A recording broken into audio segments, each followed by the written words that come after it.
channel. I am back with another video, and today I'm going to be doing a reading wrap-up for October. It's insane. It's insane that October is over. We have 2 months left in the year. Crazy. But as y'all know, I had like a 13 book TBR for October and November, so I'm not showing you the books that I didn't read off of that TBR because it's also my TBR for November. But what I will tell you is I didn't even read half of the books on that TBR, which is what I was planning to do. I was planning to read half in October, half in November. Didn't happen. Did not happen. But I did read 4 books off of that TBR, guys. I read 4 books off of that TBR. You should be proud. You should be so proud of me. Like, I should get a trophy. Quite honestly, I should. But I did in fact read 2 books that were not on that TBR. They were arcs, so technically I did need to like read them before.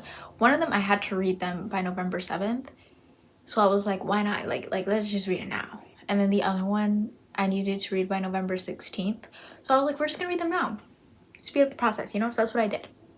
Can't blame me. I have a reason. But 2 of the books I've talked about. 2 of the books I will be going in depth telling you all of my feelings, and then 2 of the books I will not be going in depth and tell you all of my feelings because it will be the next video that you guys see that I go in depth. So I don't want to spoil it. I'm gonna make you guys watch the next video. I sure am. We're first gonna start off with reading stats. This month I read 6 books, and within those 6 books I read 3 genres, 4 of them being a romance, of course, 1 being a sci-fi thriller, and then the other being a dystopian fiction classic. And then altogether I read 1,946 pages, which I think is on the lower end of how many pages I usually read. I think I usually get to like 2,000 pages. Maybe I'm lying. That could be very possible, but I feel like I usually read more than this because I usually read at least 1 long book, and all of my books, I think the longest book I read this month was 384 pages, which is kind of short compared to some of the other books I read. So yeah, but don't worry, I have longer books coming. Next month. Don't you worry your pretty little heads. But those are the reading stats. So let's get into the books that I've read. Let's get into the actual meat of this video, what we're actually here for. The first book I read this month was Business Casual by B.K. Warris, and I talked in great lengths about this book in what video was that? Reading my most anticipated reads. Yeah, talked in great lengths about this book. This book is the 4th book in the Love Light series. I have come to the conclusion I'm no longer delusional, and I have accepted the fact that this series is over. I have accepted it. Did I want to? No, but I've accepted it. It's over. I will reread this series at some point, but it's over. In this book, we are following Nova Porter, who is Beckett's sister, and we are following Charlie Milford, who is Stella's half-brother. And Nova is a closed off, like, she keeps her feelings very much to herself, tattoo artist, and that's kind of like all she is. Like, she's all about her tattoo studio, and that's it. She just wants to focus on that. She also has a problem with wanting to meet everyone's expectations. That is what her brain is on. And then we have Charlie, who lives in New York City. That's where he works, but he spends a lot of time in Lovelight and in Inglewild. He spends a lot of time there, and he takes a liking to Miss Nova here. And Nova's like, well, everyone's saying that I need to have some fun. She's like, so I'm gonna have my fun with Charlie. It's gonna happen for one night, and then that's gonna be it. It never works out that way. And then that never works. Why do they keep doing this? It doesn't work, guys. But that's what she wanted to happen, and that's not what happened. But I love this book, the way it wrapped everything up. Like, you see all the couples in this book, everything wraps up so beautifully at the end. I surely did cry. It was just so beautiful, guys. And Charlie is a very vulnerable male main character. I feel like in a lot of romance books we don't get very vulnerable male main characters because everyone loves a morally gray man. I like a vulnerable man, so Charlie is, yeah. But I like their dynamic, their banter, because the type of relationship they have is very much like playful, so I like that. I would recommend this. So yeah, this was the first book I read. I rated this 5 stars, if you can't tell. The next book I read was A Love Song for Ricky Wilde by Tia Williams. I think I ended up giving this a 4 star. Yeah, that sounds about right, a 4 star. I liked this book. I think I went into reading this with different thoughts. I thought this was gonna be something that it wasn't, and that changed the way that I rated this book. So if you go into this book with the right thoughts, you will you would probably rate it higher than me, because the writing is beautiful. I've always loved T. Williams' writing. I've only read one other book by her. I loved the writing in that book too, so it still stands. The love in this book was very magical. The book was magical. And I think this is a perfect book if you're looking for like a book with like kind of like a magical romance. This is a good book for you, and I think that this time of the year is a good time to read this book. I love a New York backdrop. I do. I love a New York backdrop. It could be anywhere in New York. I personally love it when it's upstate because that's where I'm from, so it hits my heart a little bit. But I love any book set in New York. I don't know what it is. I just like it. And this book is set in New York in like the backdrop of the 1920s, like Harlem. Say no more. Say no more. In this book, we are following Ezra and Ricky, but we don't really get Ezra's point of view. It's solely in Ricky's point of view. And Ricky is a part of this family. She's kind of like the black sheep of the family. She's very different from everyone else, and her family owns like these funeral homes, and that's what they expect her to do. And she's like, well, actually no, I'm not gonna do that. And she goes to New York and she pursues her flower shop. She wants to open a flower shop. That's her thing. And she goes to New York to do this, and she meets this man. And their meeting, I knew something was up from the very beginning. I knew something was up, and it was. But I will tell you one thing. The title of the book makes so much sense towards the end, and the ending was so beautiful. I am sensitive, so I cry at a lot of things. But it's just the way that it ended and what happened at the end that really just invoked a lot of emotion in me for whatever, not for whatever reason. It was a very strong ending. I will say that. I still stand by this being a 4 star. I would recommend this. I think it was a great book, but it just didn't give me the 5-star feels like 7 Days in June.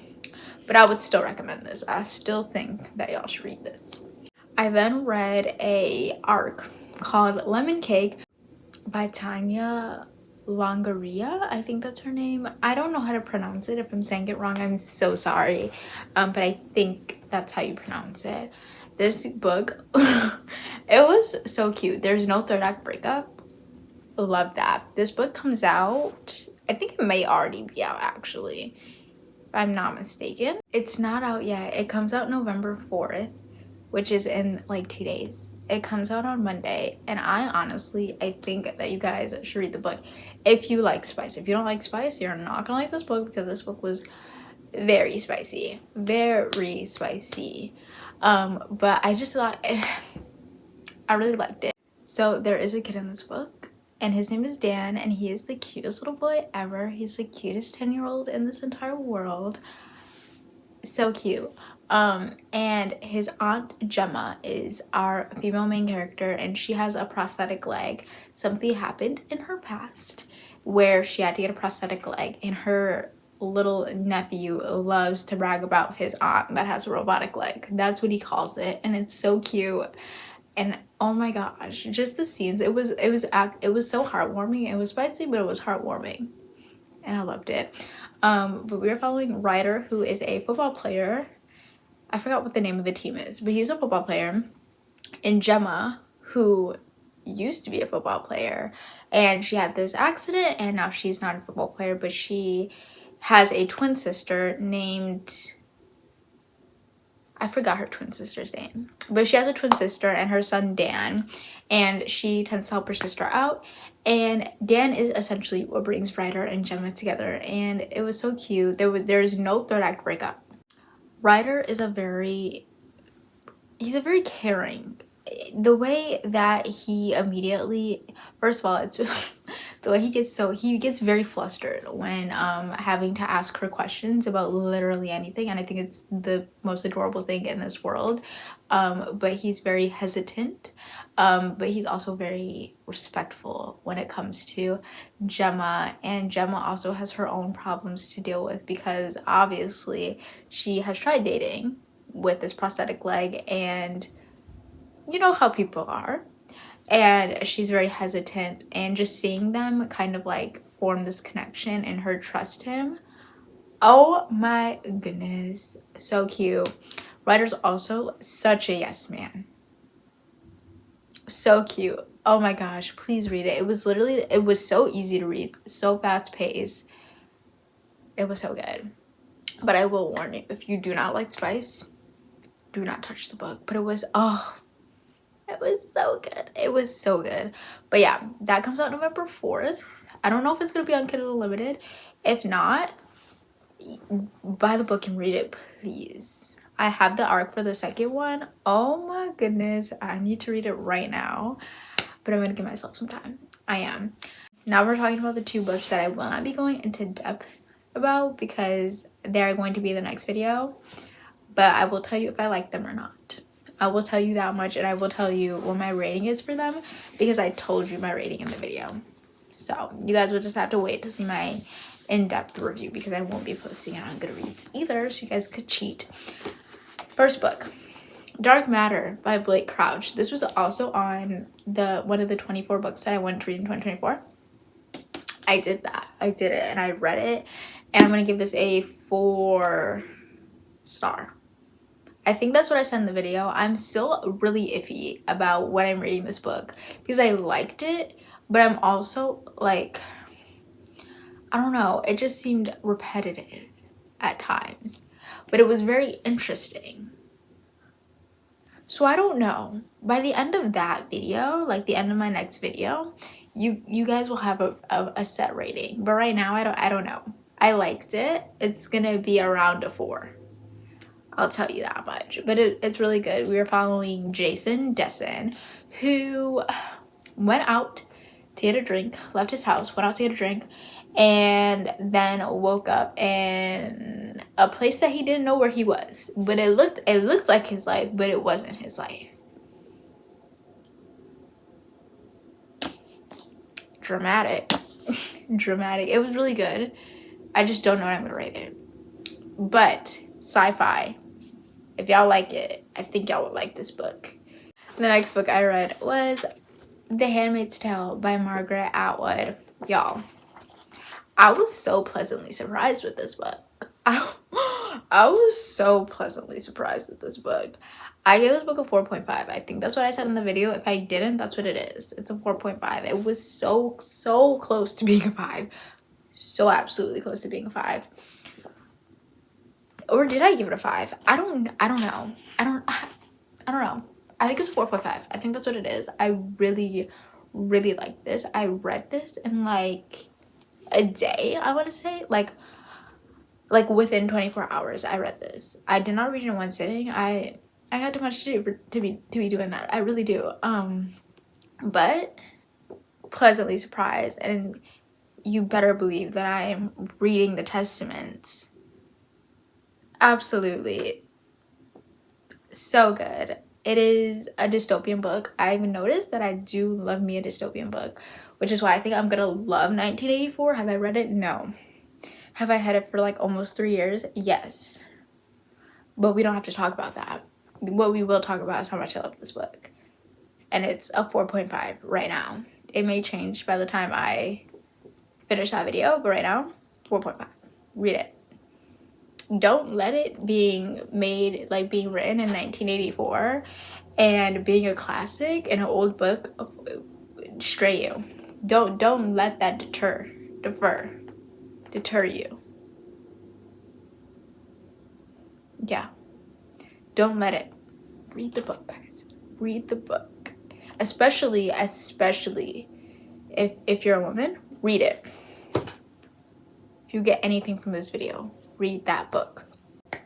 And the last book I read was another arc. I love reading arcs, guys. I love getting arcs and being able to read books early and just having an author trust me enough to like read a book early.